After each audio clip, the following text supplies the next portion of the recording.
السلام علیکم ورحمۃ اللہ وبرکاتہ۔ امید ہے آپ سب خیریت سے ہوں گے۔ اللہ پاک آپ پر اپنی کروڑوں رحمتیں نازل فرمائے۔ تو چلیے آئیے آج کے اس ٹاپک میں ہم جو بیان کرنے والے ہیں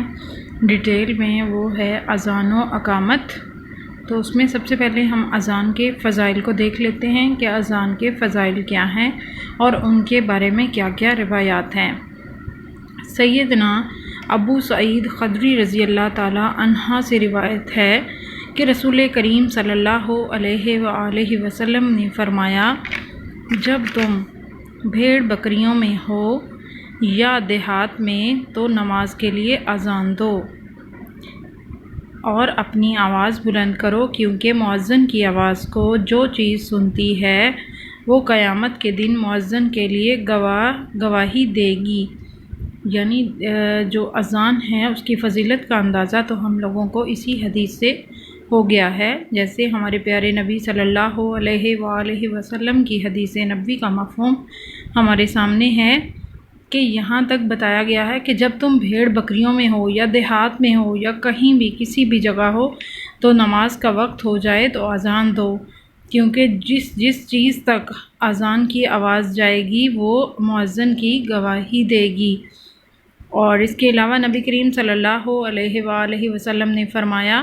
مؤذن کے لیے ثواب ہے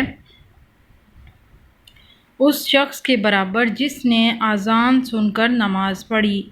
مفہوم یہ ہوا، یہ آواز سن کر جتنے آدمی مسجد میں آ کر نماز پڑھیں گے ان سب کو اپنی نماز کا تو ثواب ملے گا، مگر مؤذن تمام نمازیوں کے برابر اجر پائے گا۔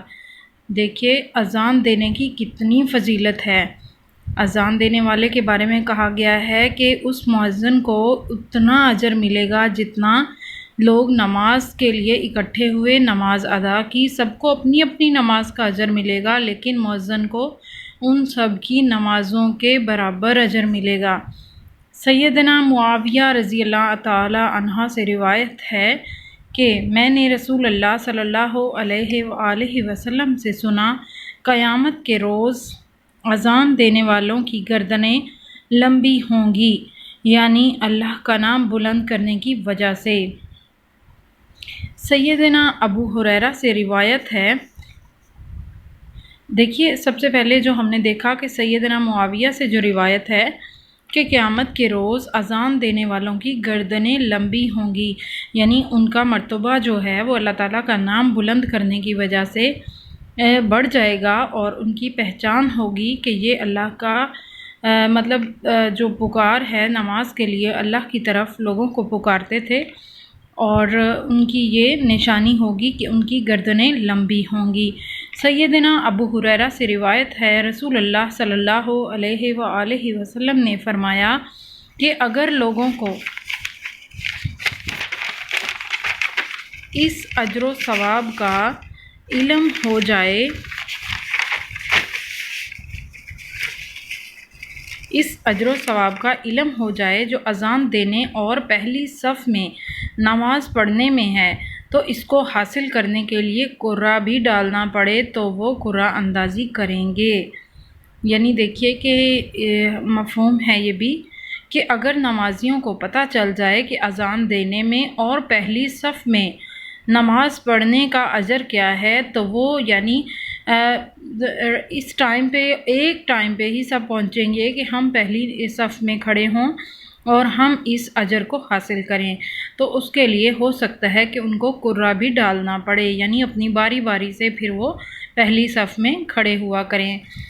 نیکسٹ ہے سیدنا انس رضی اللہ تعالی عنہ سے روایت ہے کہ نبی کریم صلی اللہ علیہ وآلہ وسلم نے فرمایا، جب نماز کے لیے پکارا جاتا ہے تو آسمان کے دروازے کھول دیے جاتے ہیں اور دعا قبول کی جاتی ہے۔ یعنی جب نماز کی پکار ہوتی ہے تو آسمان کے دروازے کھول دیے جاتے ہیں اور دعا قبول کی جاتی ہے۔ سیدنا عبداللہ بن عمر رضی اللہ تعالی عنہ سے روایت ہے کہ رسول اللہ نے فرمایا،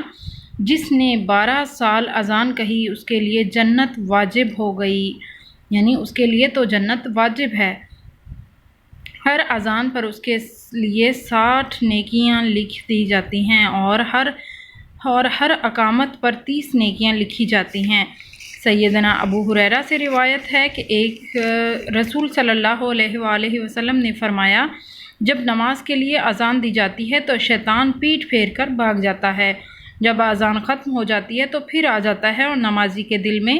وسوسے ڈالتا ہے۔ تو اس لیے کوشش کریں کہ شیطان کے وسوسوں سے بچیں اور نماز کی پابندی کریں۔